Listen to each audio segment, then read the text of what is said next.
नमस्कार, आप देख रहे हैं हमारा खास show the legal talk show. जैसा कि हमने पिछले एपिसोड में भी आपसे मुलाकात की थी और तमाम बातों का जिक्र किया था, एक बार फिर से मैं हाजिर हूं आपके सामने द लीगल टॉक शो लेकर। एक ऐसा शो जिसमें कानून से जुड़े विषयों पर बात होगी, आपके अधिकारों की बात होगी, आपके न्याय की बात होगी। एक ऐसा शो जो आपके लिए काफी फायदेमंद साबित होगा, क्योंकि इस शो में हम बड़े बड़े अधिवक्ताओं से आपको मिलवाएंगे और साथ ही ये बताएंगे कि आज के डिजिटल युग में कैसे आप अपनी समस्याओं का समाधान खोज सकते हैं, कैसे आप तमाम चीजों से बच सकते हैं, और साथ ही एक पूरा विश्लेषण जो अधिवक्ता हमारे साथ जुड़ेंगे वो बताएंगे कि कौन सी चीज आज के डिजिटल युग में आपके लिए कितनी फायदेमंद और कितनी नुकसान है। यानी कि आपके अधिकारों से आपको रूबरू कराने के लिए हम एक बार फिर से हाजिर हैं आपके सामने। और अब मेरे साथ कनेक्टेड होंगे जो कि पेशे से वकील हैं और हमारे पहले शो में भी कनेक्टेड हुए थे हमारे साथ, जो आपको मदद करेंगे, आपको सलाह देंगे और आपकी समस्याओं का हल खोजेंगे। तो मेरे साथ जो एडवोकेट है नितिन जी वो जुड़ गए हैं। नितिन जी, बहुत बहुत स्वागत है आपका हमारे खास कार्यक्रम में। थैंक यू तनु जी। और सबसे पहले मैं सबको आज गुरु पूर्व की बधाइयां देना चाहता हूँ। हैप्पी गुरु पूर्व सभी व्यूअर्स को, आपको भी। जैसे कि हमने लास्ट शो में आईपीआर से रिलेटेड हमने बात की थी जी कि जी उसमें नितिन क्या जी, क्या एक टाइप्स एक होते हैं, क्या सेकंड होते हैं। आप जरा रुकिएगा, मैं आपका इंट्रोडक्शन करा देती हूँ। जो पहले दर्शक है, जो पहले व्यूअर्स है, वो आपसे रूबरू है, लेकिन जो अभी नए व्यूअर्स कनेक्टेड हो रहे हैं हमारे साथ, मैं उनको बता देती हूँ कि हमारे साथ एडवोकेट नितिन जी जो है वो कनेक्टेड है, दिल्ली हाई कोर्ट के मेंबर है वो। और देखिए काफी एक लंबा एक्सपीरियंस उनके पास है और अपना एक्सपीरियंस वो आप सबके साथ साझा कर रहे हैं और आपकी मदद कर रहे हैं। साथ ही मैं आपको ये भी बता दूं कि एडवोका डिजाइन के फाउंडर है नितिन जी, और लगातार वो आपकी रक्षा के लिए, यानी कि आप कहीं ऐसे ट्रैप में ना फंस जाए जिससे आपका निकलना मुश्किल हो जाए, इसलिए आपकी सलाह देने के लिए हमारे साथ मौजूद है। और नितिन जी की एक खासियत ये भी है कि वो बहुत ही सरल भाषा में और बहुत एग्जाम्पल्स के माध्यम से आपकी समस्या का निवारण आपको देते हैं। तो नितिन जी, जिस तरीके से देखिए आज बात होगी ट्रेडमार्क पर। पिछली बार जिस तरीके से आपने जिक्र कर रहे थे, हमने आईपीआर का जिक्र किया था और एक एक एग्जाम्पल के माध्यम से आपने हमारे दर्शकों को बताया था कि कैसे आपकी सलाह से और जो हमारा स्पॉन्सर है एडवोका की तरफ से वो सारी चीजें दी जाएंगी, वो हेल्प दी जाएंगी, जिससे कि लोग जो है वो इस ट्रैप में ना फंस सके। तो देखिए आज का जो विषय है वो ट्रेडमार्क है और मुझे ऐसा लगता है बहुत ही ज्यादा महत्वपूर्ण हो जाता है ये टॉपिक, क्योंकि आज का जो युग है वो डिजिटल बेस्ड है और हम 6G की बात करते हैं, 5G ऑलरेडी हम यूज कर रहे हैं। और देशों को टक्कर देने में जो भारतवासी है वो अब पीछे नहीं रहते, देखिए ये तो क्लियर है। तो जो ट्रेडमार्क है वो क्या होता है, उसका प्रोसेस क्या है, किस तरीके से हम ट्रेडमार्क ले सकते हैं, क्या इसके फायदे, क्या इसके नुकसान, नितिन जी आपसे जानना चाहूंगी। साथ ही ये भी जानना चाहूंगी कि देखिए लगातार हम अपनी स्क्रीन पर नीचे दिखाते हैं कि वो आपसे कांटेक्ट कर सकते हैं आपके नंबर के साथ और ईमेल आईडी के थ्रू। तो आज मैं आपसे ये जानना चाहूंगी कि देखिए जो ट्रेडमार्क है, सबसे पहले इसका जिक्र करिए कि जो ट्रेडमार्क है वो क्या होता है, क्योंकि कुछ लोग तो समझते हैं कि ये सिर्फ ब्रांड का लोगो है, कुछ लोग ये समझते हैं कि इसको ना भी कराए तो भी काम चल जाएगा। तो सरल भाषा में आप समझाइए ट्रेडमार्क आखिर होता क्या है। हाँ तनु जी, मैं आपको और व्यूअर्स को सबसे पहले ये समझाना चाहूंगा कि ट्रेडमार्क होता है क्या। ट्रेडमार्क बेसिकली हम समझते हैं किसी भी बिजनेस का एक फेस वैल्यू होती है। जैसे हम उसमें लोगो भी कह सकते हैं, उसका नाम भी कह सकते हैं, कोई टैगलाइन होगी, जिंगल्स हो गए, और इवन किसी प्रोडक्ट की opening and closing music tone, ring tone types में होती है, हम वो भी ले सकते हैं। जैसे कि हम टाटा नाम सुना थे, ब्लू कलर का टी हमारे दिमाग में आ जाता है। हम अगर अमूल का दूध लेते हैं या अमूल का हम कुछ भी प्रोडक्ट्स लेते हैं, अमूल का नाम आ जाता है। निर्मा लेते तो एक डांसिंग गर्ल आ जाती है। ये एक ट्रेडमार्क हो गया कि जिसके कि हम कह सकते हैं ट्रेडमार्क, या और लीगल और बिल्कुल आसान भाषा में हम उसे ये भी कह सकते हैं ट्रेड ड्रेस। आपके बिजनेस का लोगो हो गया, ड्रेस क्या है कि हम कैसे उसको दूसरे पहचाने। अगर आपका नाम नहीं लिखा तो बस वो सिंबल आया, या कोई म्यूजिक की टोन आई, नोकिया का फोन करते एक रिंगटोन आती थी, दूर कहीं ट्रेन में चल रहे वो ऑन हुआ तो समझ जाते थे लोग नोकिया का फोन ऑन हुआ है। तो ये एक तरीके से कि ट्रेडमार्क के अंदर सारी वैल्यूज आती है कि हम इनको ट्रेडमार्क करा सकते हैं कि जिससे कि वो आपके व्यापार का प्रतीक चिन्ह रहे, बिजनेस का सिंबल हो जाता है। ये ट्रेडमार्क के अंदर आता है सारा का सारा। बेसिकली कहूं इन शॉर्ट, आपकी पहचान, आपका फेस, वो एक ट्रेडमार्क होता है। बिल्कुल नितिन जी, देखिए जिस तरीके से आपने बहुत अच्छा एग्जांपल दिया और कहीं ना कहीं दर्शक जो है, व्यूअर्स जो है वो कनेक्टेड है हमारे साथ और लगातार वो इस बात को समझ रहे हैं बहुत ही आसान भाषा में कि आखिर ट्रेडमार्क होता क्या है। देखिए अब आपने बहुत अच्छे से बता दिया कि ट्रेडमार्क आखिर क्या होता है, लेकिन क्या सिर्फ इसका मतलब ये है कि सिर्फ हमारा जो ब्रांड है उसकी पहचान है, लेकिन क्या ये सिर्फ नाम और लोगो तक ही सीमित है? क्योंकि देखिए अब इतना तो समझ में आ गया कि जैसे मैं हूँ, मेरी आइडेंटिटी तनु बालियान है, मेरा नाम है, ऐसे ही आपने सिंपल भाषा में हमारे दर्शकों को समझाया। लेकिन अब एक स्टेप आगे बढ़ के आप ये बताइए कि क्या ये ब्रांड की जो पहचान है वो बनाता है, क्या ये सिर्फ नाम और लोगो तक ही सीमित है? इस चीज को थोड़ा सा क्लियर कर दीजिए नितिन जी। ट्रेडमार्क ना तो नाम तक सीमित है ना ही लोगो तक सीमित है। ट्रेडमार्क में नाम भी आता है, लोगो भी आता है, ब्रांड नेम्स की टैगलाइंस क्या कहती है, जिंगल्स आते हैं, जैसे अभी मैंने बताया रिंग टोन्स वगैरह भी, छोटी रिंग टोन जो 30 सेकंड तक की म्यूजिकल टोन्स होती है वो भी आती है। जैसे एक मैं एग्जांपल देता हूँ, LIC की टैगलाइन है, जिंदगी के साथ भी जिंदगी के बाद भी, सबको पता है। ऐसे बाटा शो की एक टैगलाइन है, shoes for every walk of life. जहां ये टैगलाइन लिखी होती है समझ जाता है बाटा है, जिंदगी के साथ भी जिंदगी के बाद भी LIC है, हल्दीराम की है, कैडबरी की है, मिठाई मीठे के पल करके, ऐसे काफी टैगलाइन होती है। ये एक हमारा ब्रांड नेम ट्रेडमार्क हो सकता है। ट्रेडमार्क के अंदर हम खाली ये नहीं कह सकते कि एक नाम रजिस्टर्ड होगा, लोगो रजिस्टर्ड होगा, उसके अलावा हम टैगलाइन, जिंगल्स, कोई कोटेशन है वो आपको करानी है। जैसे मैंने कहा कि नोकिया की रिंगटोन हो गई, वो रजिस्टर करा सकते हैं। कोको कोला की बोतल का एक यूनिक डिजाइन है, वो पेप्सी और उससे थोड़ा सा डिफरेंट है, वो यूनिक डिजाइन तक उसने ट्रेडमार्क कराया हुआ है, तो आपका डिजाइन तक भी ट्रेडमार्क हो जाती है। बिल्कुल नितिन जी, काफी इंटरेस्टिंग आपने जो है वो बातें साझा की है और बड़ा दिलचस्प भी है। देखिए इस तरीके से समझना काफी आसान हो जाता है। अब मेरा सवाल आपसे, क्या ये ऑटोमेटिक होता है या फिर इसका कोई रजिस्ट्रेशन करवाना पड़ता है? इस बारे में भी आप बताइए, क्योंकि दर्शक अब कंफ्यूज हो रहे होंगे कि हम इसको कैसे ले सकते हैं, कैसे करवा सकते हैं। तो क्या इसका रजिस्ट्रेशन इम्पोर्टेंट है या फिर ये ऑटो जनरेट टाइप कुछ है? इस चीज को प्लीज क्लियर करिएगा नितिन जी। जैसे कि लास्ट शो में हमने डिस्कस किया था इस बारे में, ट्रेडमार्क रजिस्ट्रेशन अपने आप नहीं होती कि जैसे आज मैंने नेम कोई ब्रांड नेम बनाया, जैसे मेरी लीगल फर्म है एडवोकेट डिजाइन, वो मैंने रख लिया नाम, बट उसको मैं जब तक रजिस्टर्ड नहीं कराऊंगा तो मुझे उस पर एक्सक्लूसिव राइट, प्रोटेक्शन और ट्रेडमार्क नहीं मिलेगा। वो एक सिंपल नेम है, आज मैं यूज कर रहा हूँ, किसी और को कंपटीटर को मार्केट में पसंद है, वो चेक करेगा ट्रेडमार्क तो हुआ नहीं, मैं डाल देता हूँ, उन्हें भी उसे रजिस्ट्रेशन मिल जाए। वो लीगल कॉम्प्लिकेशंस रोकने के लिए मैं अपने व्यूअर्स को कहता हूँ, अगर आपका कोई नेम है, बिजनेस नेम है, टैग लाइन है, म्यूजिक 30 मिनट्स की वीडियोस है, कुछ भी है, अगर आपको लगता है कि आपका एक एसेट है और आप उसको प्रोटेक्ट कराना चाहते हैं, तो इंडियन गवर्नमेंट के थ्रू, ट्रेडमार्क डिपार्टमेंट के थ्रू आप इसे फाइलिंग कर सकते हैं, या आप इंडिया में फाइल करते हैं इंडियन डिपार्टमेंट में, तो ये सिर्फ इंडिया के लिए प्रोटेक्ट होगा। जैसे कई व्यूअर्स आते हैं, क्लाइंट्स आते हैं कि सर मेरा ट्रेडमार्क तो हो गया, बट सिमिलरली मेरे को यूएस से नोटिस आ गया कि यूएस के कुछ क्लाइंट्स फर्म्स का नोटिस आ गया, कंपनीज का नोटिस आ गया कि आप यूज नहीं कर सकते। तो उनके लिए मैं बताना चाहता हूँ कि जब आप रजिस्टर करते हैं तो आप एक डेजिग्नेटेड कंट्री के लिए अप्लाई करते हैं, इंडिया में करते हैं, तो आप इंडियन डिपार्टमेंट के थ्रू करते हैं। अगर आप किसी को भी इंटरनेशनली क्लेम करना है और जिस कंट्री के लिए क्लेम करना है, एक मैड्रिड प्रोसेस बनाया हुआ गवर्नमेंट ने और इंटरनेशनल ट्रीटीज ने मिलके, हमें उस मैड्रिड प्रोसेस के थ्रू उस डेजिग्नेटेड कंट्री में भी ट्रेडमार्क को अप्लाई करना पड़ता है।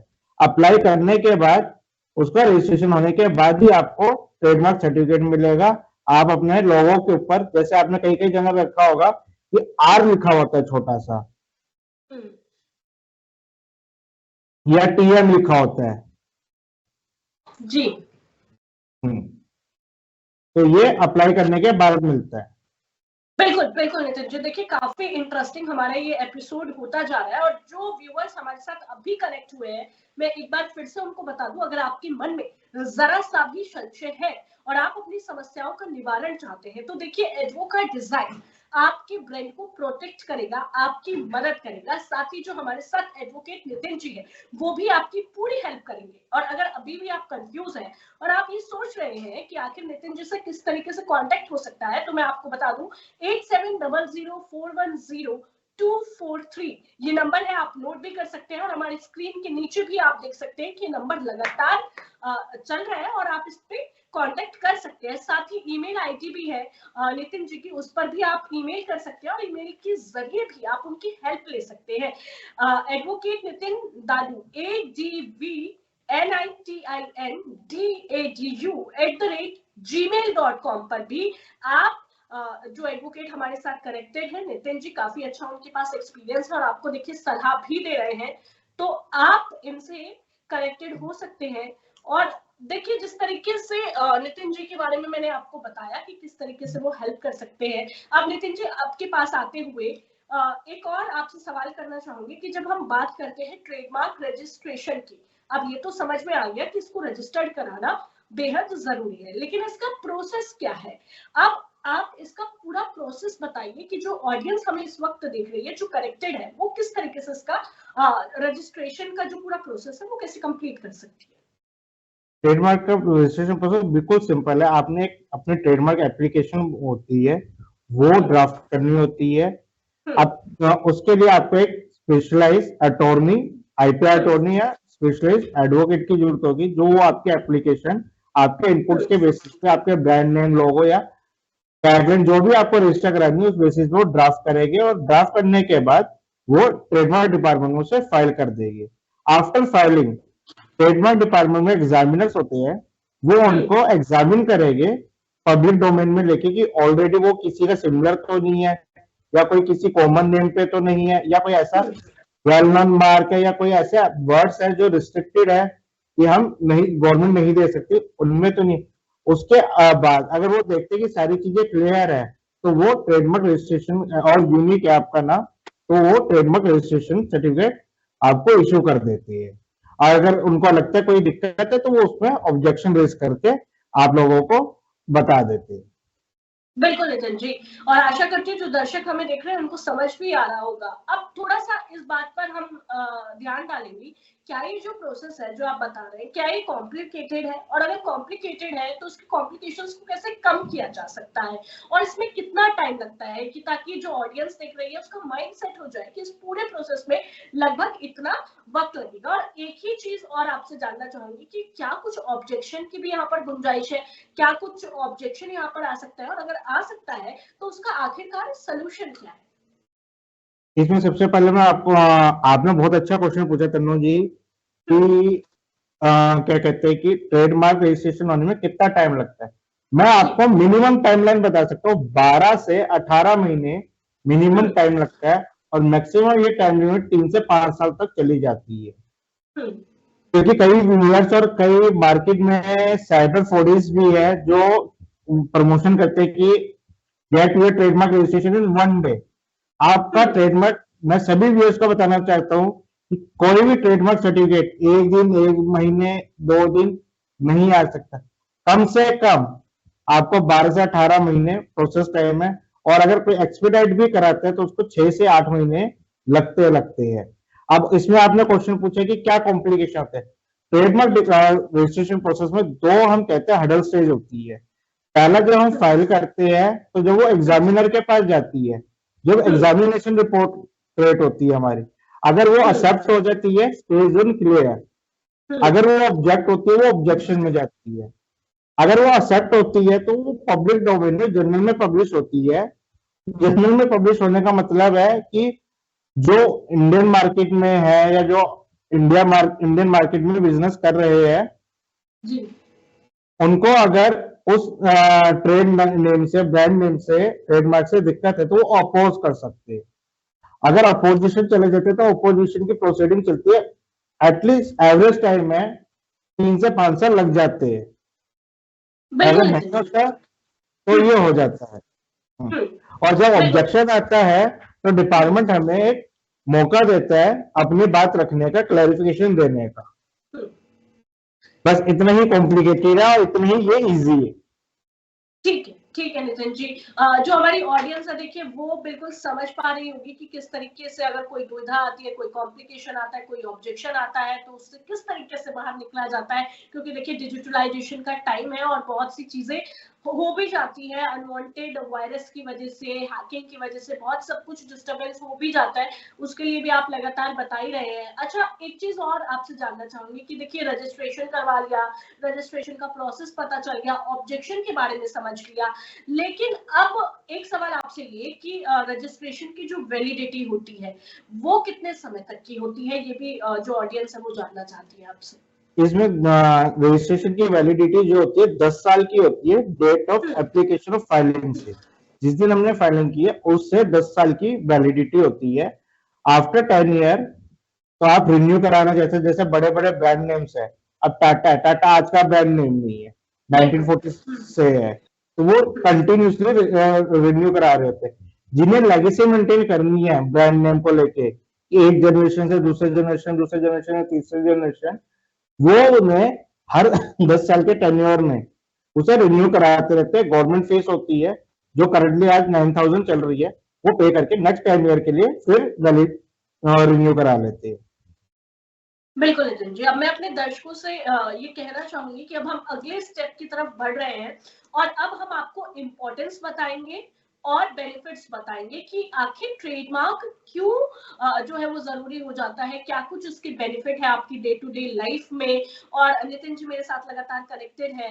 तो अब देखिए नितिन जी, आपने इतनी सारी बातें जो है वो समझा दी, काफी हद तक कॉन्सेप्ट भी क्लियर हो गए हैं। तो ट्रेडमार्क्स जो है वो किसी भी बिजनेस के लिए कितने इंपॉर्टेंट होते हैं। और मुझे ऐसा लगता है जिस तरीके से आप बता रहे हैं कि बिना ट्रेडमार्क के बिजनेस करना तो एक कह सकते हैं कि रिस्क लेने वाली बात है। तो इसके क्या बेनिफिट्स है, इसको रजिस्टर्ड कराने के क्या बेनिफिट्स है, इन बातों का भी जिक्र कीजिएगा। सबसे बड़ा बेनिफिट है आपका ब्रांड नेम को यूनिकनेस देना। अगर मैं लेमन लैंग्वेज में समझाऊं, आज एक आप है तन्नू जी, अगर आज एक आपका डुप्लीकेट कोई और आ जाता है हम शक्ल, तो पब्लिक को या आपकी फैमिली को पहचानना मुश्किल हो जाएगा कि ओरिजिनल तन्नू जी कौन है और डुप्लीकेट तन्नू जी कौन है। पता चला ओरिजिनल, डुप्लीकेट में ओरिजिनल तन्नू जी को तो बांधवे का ही रख दिया है और वो सारे उनके राइट्स को खत्म करते जा रहे हैं, उनके जितना भी प्रॉफिट मार्जिन है वो सब खत्म। यही सिमिलर हम अपने ट्रेडमार्क में, बिजनेस नेम में लेते हैं कि सबसे बड़ा एग्जांपल आज की तारीख में हम बिस्लरी देखते हैं। बिस्लरी के एन नंबर ऑफ कॉपी चल रहा है। आप रेलवे में जाते हो, लास्ट के 2 या स्टार्टिंग के 2 अक्षर चेंज होके बिस्लरी हर वक्त फाइटिंग मोड में रहते हैं इंफ्रिंजमेंट को लेके कि जो भी कॉपी आ रहे हैं, क्योंकि उसका प्रोडक्ट ऐसा है कि जो पब्लिक हेल्थ से भी होते हैं कि बिस्लरी के नाम पे ले रहे हो, गलत पानी पीते हैं, आपकी हेल्थ खराब होती है, आप सीधा कहोगे मैंने बिस्लरी का पानी पिया है इसलिए मेरी तबियत खराब होगी। कहीं ना कहीं वो आपके ब्रांड इमेज डैमेज कर रहा है, रेपुटेशन डैमेज कर रहा है, फाइनेंशियल लॉसेज हो रहे हैं आपको। इन सबको रोकने के लिए आपको ट्रेडमार्क रजिस्ट्रेशन कराने पड़ती है। दूसरा, एक यूनिकनेस, ऑनरशिप, एक्सक्लूसिव राइट आपके अपने नाम पर हो जाता है। ये सबसे बड़ा बेनिफिट है। बिल्कुल नितिन जी। देखिए काफी चर्चित मैं कह सकती हूँ कि बिस्लरी घर घर तक जाता है, उसका एग्जाम्पल आपने दिया है। तो बहुत सरल शब्दों में हमारी ऑडियंस को ये समझ में आ रहा होगा। और अब ऐसा लगता है आपसे जानने के बाद कि बिना ट्रेडमार्क के बिजनेस अधूरा है, आपके बिजनेस का कोई मतलब नहीं है, आपके बिजनेस की कोई वैल्यू नहीं है। एक सवाल आपसे कि ट्रेडमार्क जो है वो ब्रांड वैल्यू को किस तरीके से इनहांस करता है।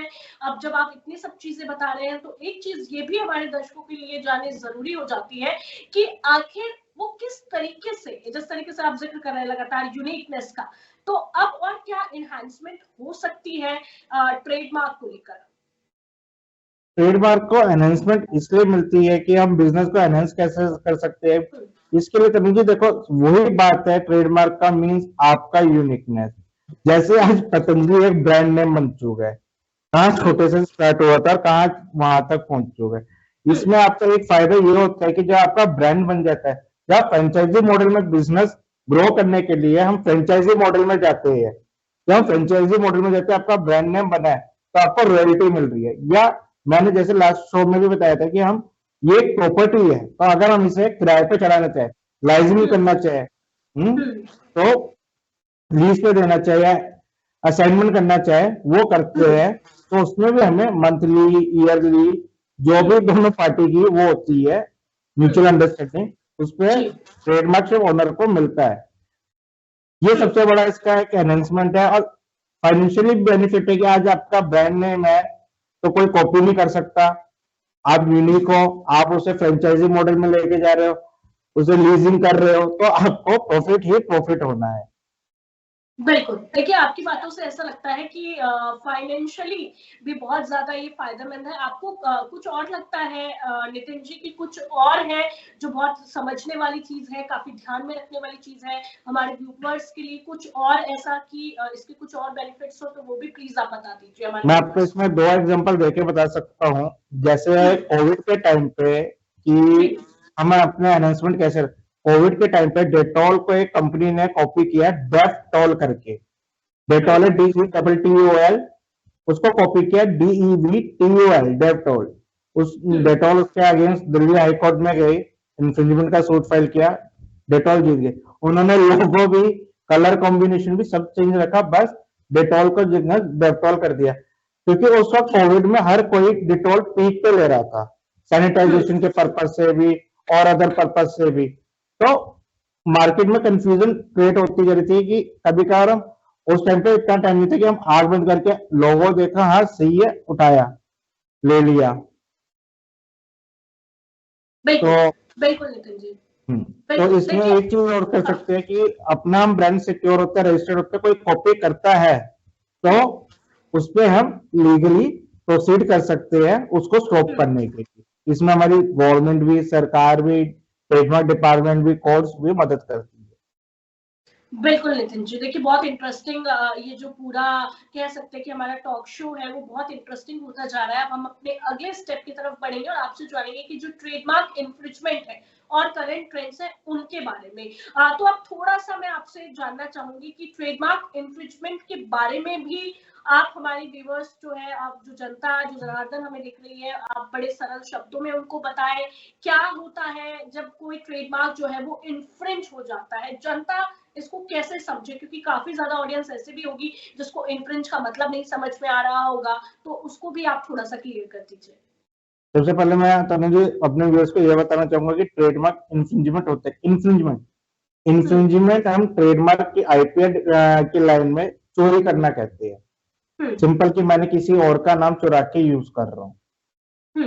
आज एक बड़ा ब्रांड है, रजिस्टर्ड है, मुझे अच्छा लगा कि जैसे रेडिसन ग्रुप चल रहा है, आज मैंने छोटी सी प्रॉपर्टी लेकर रेंट आउट करता हूँ और मैं अपने एरिया में दूर दराज में देखता हूँ कोई दूर दूर तक रेडिसन नहीं है, मैंने उस प्रॉपर्टी का नाम रेडिसन रख दिया, रेडिसन हॉलीडे इन कर दिया, या रेडिसन स्वीट होम कर दिया, या रेडिसन कुछ भी कर दिया XYZ।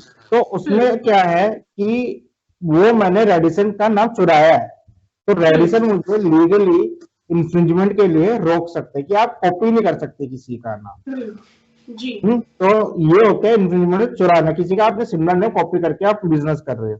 और इसको रोकने के 2-3 तरीके होते हैं। सबसे पहला होता है कि हम सीजन डिस नोटिस भेजते हैं सामने वाली पार्टी को, अगर वो उससे रुक जाता है तो वेल एंड गुड, नहीं रुकता तो हम कोर्ट की हेल्प लेके इन्फ्रिंजमेंट सूट फाइल कर सकते हैं। बिल्कुल, देखिए अगर ऐसा कुछ होता है तो जो बिजनेस ओनर्स है, जो मालिक है, वो क्या कर सकते हैं, उनका अगला कदम क्या हो सकता है ताकि अगर ऐसा कुछ हुआ तो वो उससे बच सके। वो अगर बिजनेस ओनर्स है, सबसे बड़ी बात, अगर उनका रजिस्टर्ड मार्क है तो हम उसके लिए सबसे पहले जैसे अभी बताएगी इन सीजन डिस नोटिस भेजते हैं और सामने वाले क्लाइंट्स को टाइम देते हैं कि इतने टाइम के अंदर अंदर आप अपना ये जो कॉपी नेम है छोड़ दो, और जो भी सिमिलर आपने, आज सबसे बड़ी बात है कि आप कॉपी करने के बाद आप ये नहीं है कि आपने एक प्लेस रखा, मैंने कहा कि जैसे मैंने छोटा सा होटल खोला, वो वहां तक सीमित नहीं हुआ, क्योंकि मैंने उसे अपनी मार्केटिंग के लिए सोशल मीडिया पे, डिजिटल वर्ल्ड में उसको मैंने अच्छे तरीके से यूआरएल्स कह लो, लिंक्स कह लो, उसको वायरल किया। तो वो जितना भी कंटेंट आपने इन्फ्रिंजर का वायरल किया है उसको ब्लॉक करना, रोकना, और जो भी आपने नाम से प्रॉपर्टी क्रिएट की है या पैम्फलेट्स बनाए हैं, वो सब वो ले लेते हैं। प्लस अगर वो उससे नहीं रुकता तो सिंपल हम कोर्ट में जाते हैं और उस पर इंफ्रिंजमेंट का सूट फाइल कर सकते हैं। इंफ्रिंजमेंट का सूट फाइल जो होता है उसमें सबसे बड़ी बात होती है कि जो जिसका नाम चोरी हुआ है बिजनेसमैन का, बिजनेस का, तो वो अपनी टर्नओवर के हिसाब से उस पर क्लेम कर सकता है कि आज बिल्कुल। किसी का 50 लाख का या 2 करोड़ का 3 करोड़ का बिजनेस है तो वो 3 करोड़ के हिसाब से ही वो उसको क्लेम करेगा।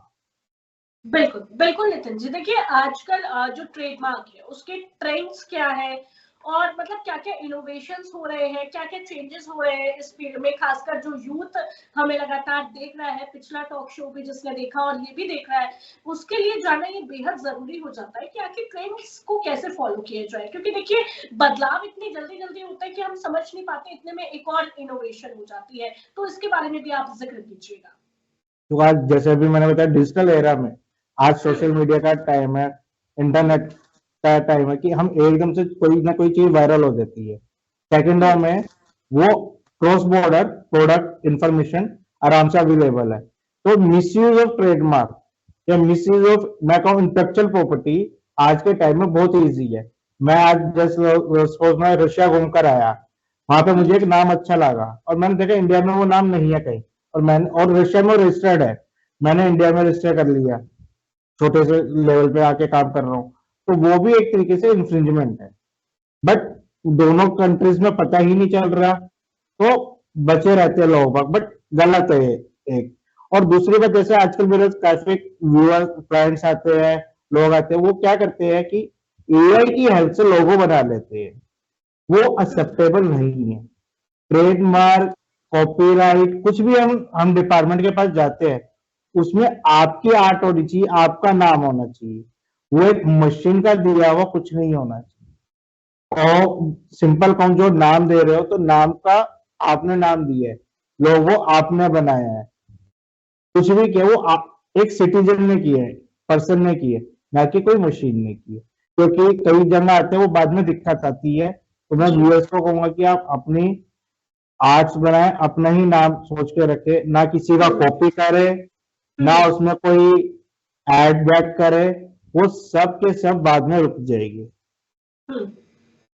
बिल्कुल बिल्कुल नितिन जी, देखिए जिस तरीके से आप तमाम सलाह भी हमारे व्यूअर्स को लगातार दे रहे हैं, तो अगर व्यूअर्स को अपने ब्रांड का ट्रेडमार्क कराना हो या फिर आपसे कोई सलाह लेनी हो तो क्या कुछ कर सकते हैं? व्यूअर्स को अगर लेनी हो तो मेरे से वो कांटेक्ट कर सकते हैं थ्रू मोबाइल, थ्रू व्हाट्सएप या थ्रू ईमेल। उनको कोई भी प्रोसेस में कहीं भी कोई दिक्कत आती है तो वो डायरेक्टली कोऑर्डिनेट कर सकते हैं मेरे से, या मेरी टीम जो भी है वो पूरा का पूरा उन्हें करेगी।